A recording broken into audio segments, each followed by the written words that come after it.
What's up, everybody? I'm back again. It's your boy Precise Thoughts. Hey, and that beat y'all hear is my first beat of 2022, but that is not what I'm here to talk about. I'm here to talk about another video on mindset, man. It's one of the most important things that can change your life, change the way you go about things, change the way you react to certain situations in your life.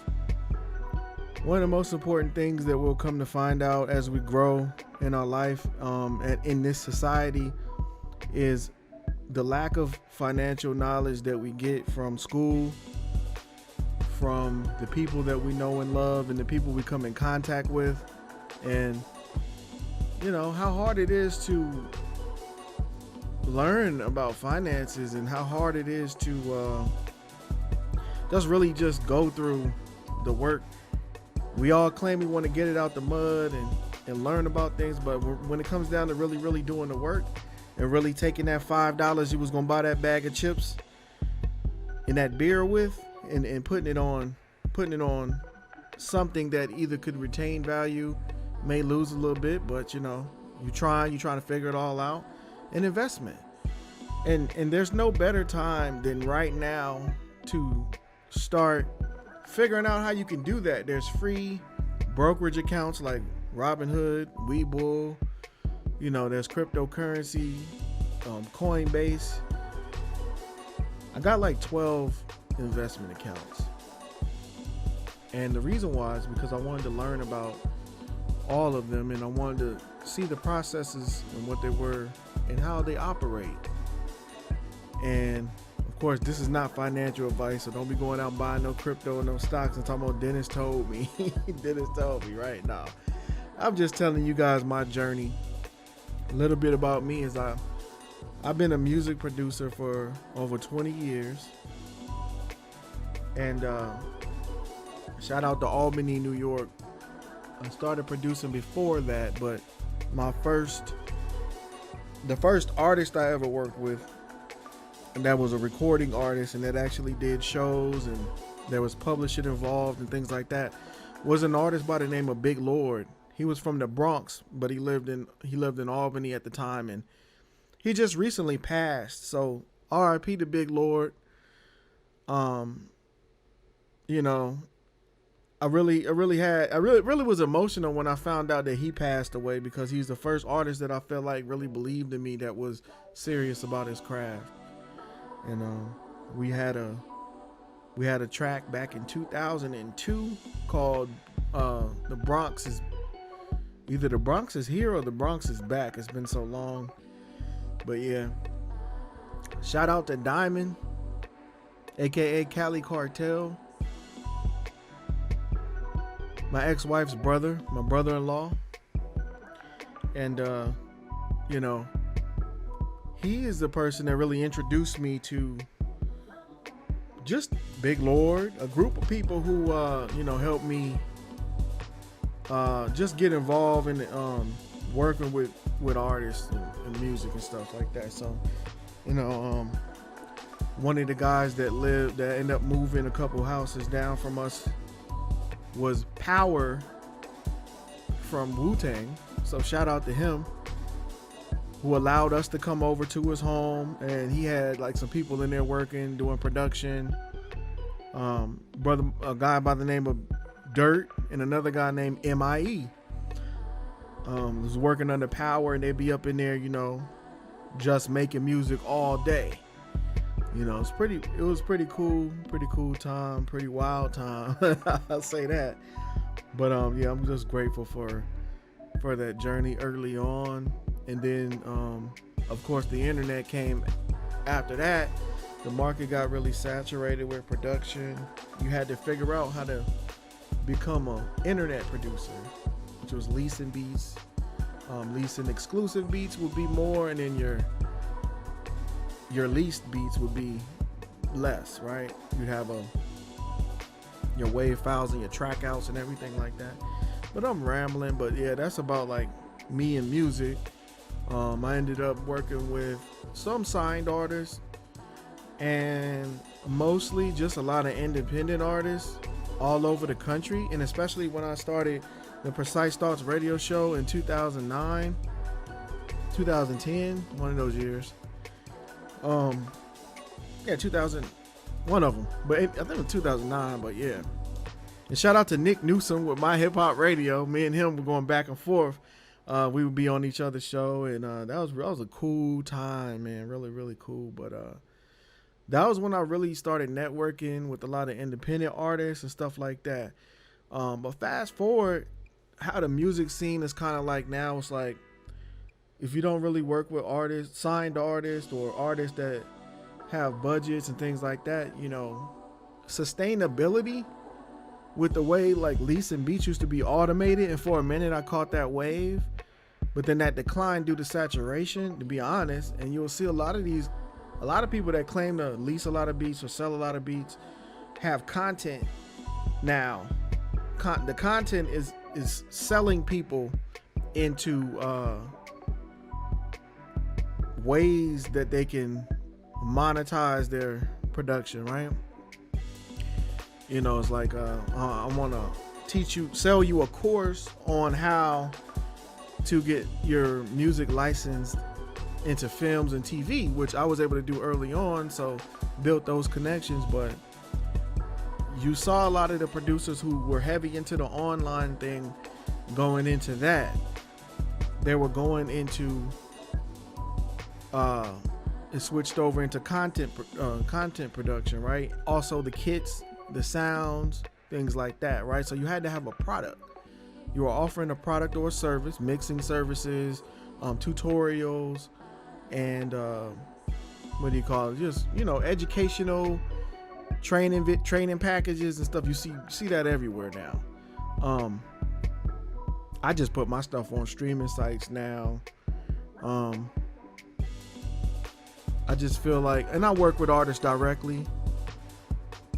You know, I just feel like there's an art to production, and I should be able to share my art with people that can access it, you know, for little to no return. No, it's a joke. But yeah, that's kind of like what it is to be a streamer of music, right? To be a person that has their music on musical platforms. You're not getting millions of views. You're not making sustainable income, but it's there. It's something that can continue in perpetuity. And it's IP that you own. I own my IP. It's put out through Precise Thoughts Entertainment. You know, yeah, so there's that side of. Last year would have been probably my highest grossing fiscal year in music in 20 years, probably, since just off of streams. And so that's kind of cool.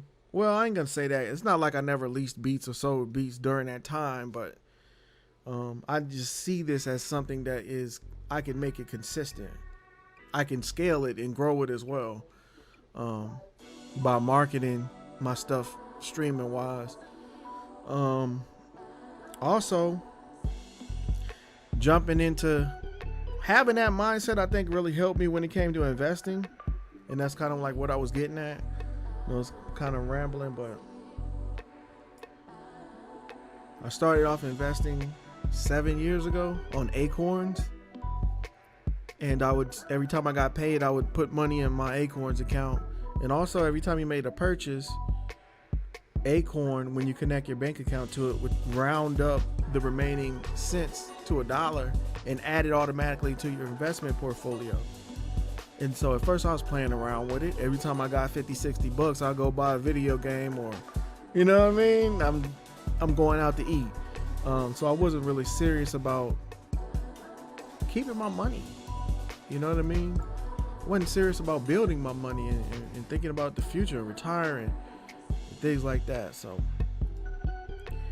yeah, that's something that you definitely got to think more about if you want to start investing. It's hard when you don't have the financial discipline, and that's something that mindset can definitely help you with.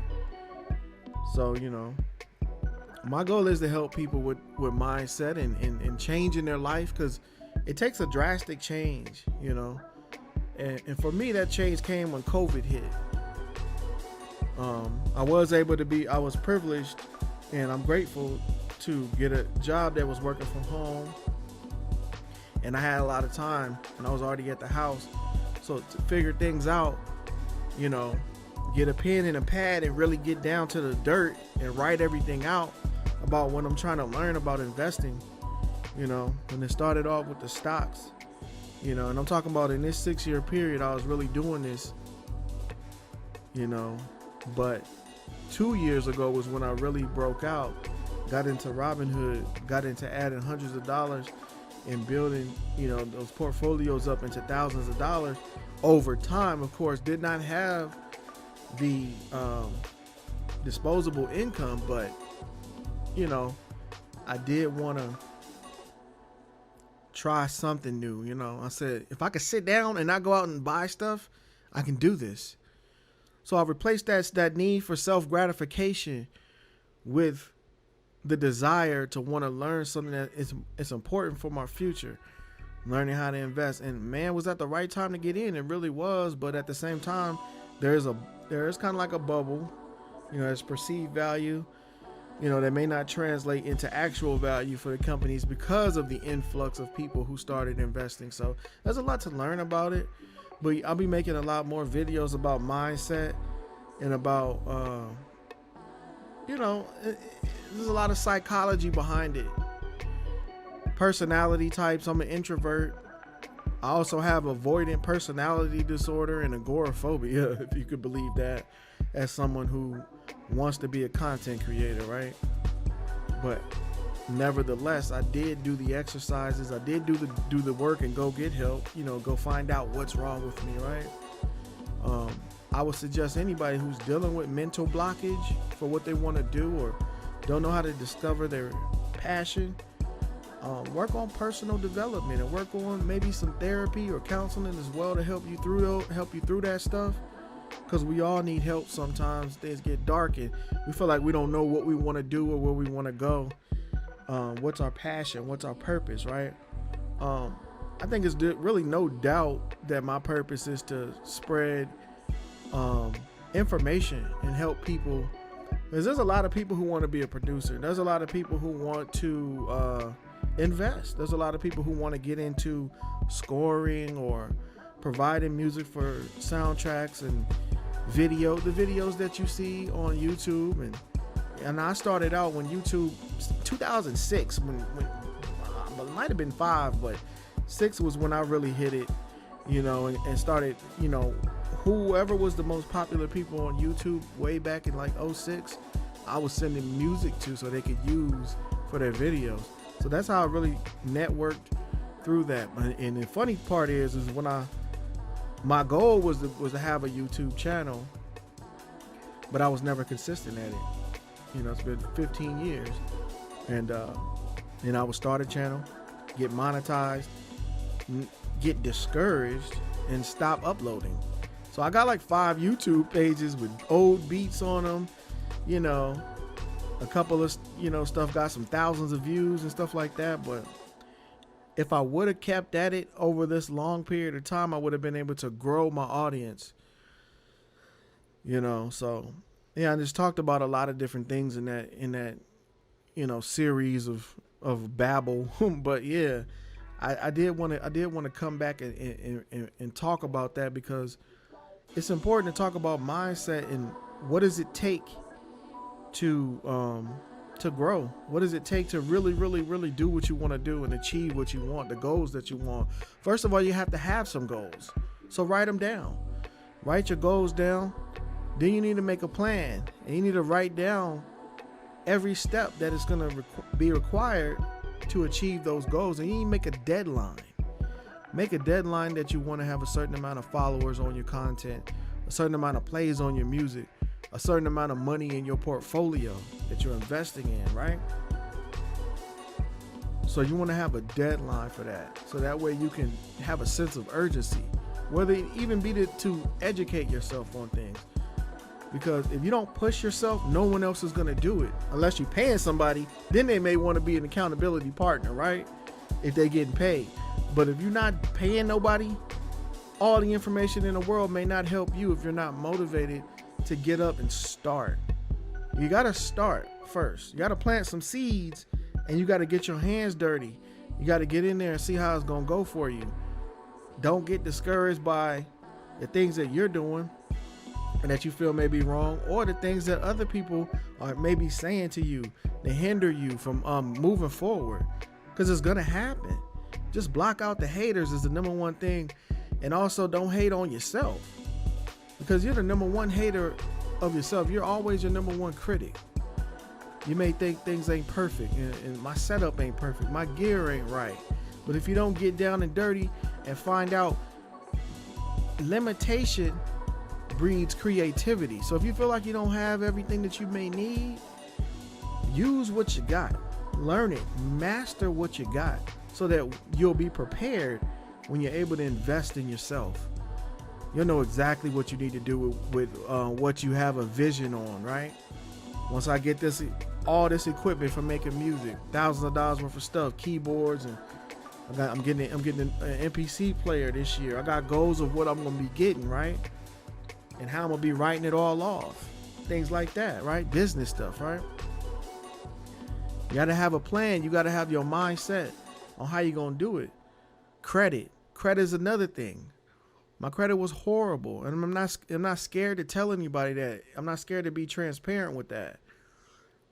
I brought my credit up over 100 points in less than a year, mainly because I didn't have much credit. So I just needed to establish more credit and make my payments. I made my payments. I kept establishing credit, and there's negative aspects to all the inquiries and things like that, but you need to know which things fade over time and how does that process work. And with the mix of different things, loans and credit, you'll be able to increase your credit line once they start reporting consistently and those payments are made on time, and the utilization remains low. Don't just blow out your credit cards. Don't do it. Don't spend over, they say 30, I would say 20. Don't spend over 20% of the total amount of credit you have, the outstanding credit. You know what I mean? That terminology wasn't correct. Outstanding credit, that's not what I meant, but don't have a high balance. You know what that means, right? Don't blow your credit cards out, because that's what I did. When I did have a few credit cards early on, I blew them out. I went out and bought a TV every time I got $1,000 credit card. My credit was so bad I couldn't even qualify for that much money on a credit card. You know what I mean? I'm getting $300 minimum credit cards, credit just shot. You know what I'm saying? And also, you're looking at things that hinder you and discourage you, as well as these processes of a lot of credit cards. They're going to try to get you and take advantage of you, but you got to understand, do your research, and yes, your interest rates might be higher and you got annual fees that are just whooping you, but you got to be ready and prepared to invest in yourself. Spend that money for that annual fee and get whooped on that high interest and pay that card up. And then you'll be able to, you got to start somewhere. Start when you can. I use Self-Lender. I use the Extra card. These are not suggestions, but I'm just telling you guys what I did. That's a couple of the things I did. But then, most of it was just loans and credit cards, and that's what I did. So mindset, what you putting in your mind and your body, how you responding to negative and positive things in your life. Who are you and who do you want to be? Running up on 20 minutes, y'all. I'm about to cut this joint short, but I just wanted to come at y'all with another video because I was just feeling inspired, And I hope you guys are doing all right. Stay blessed, man. It's your boy. I'm out.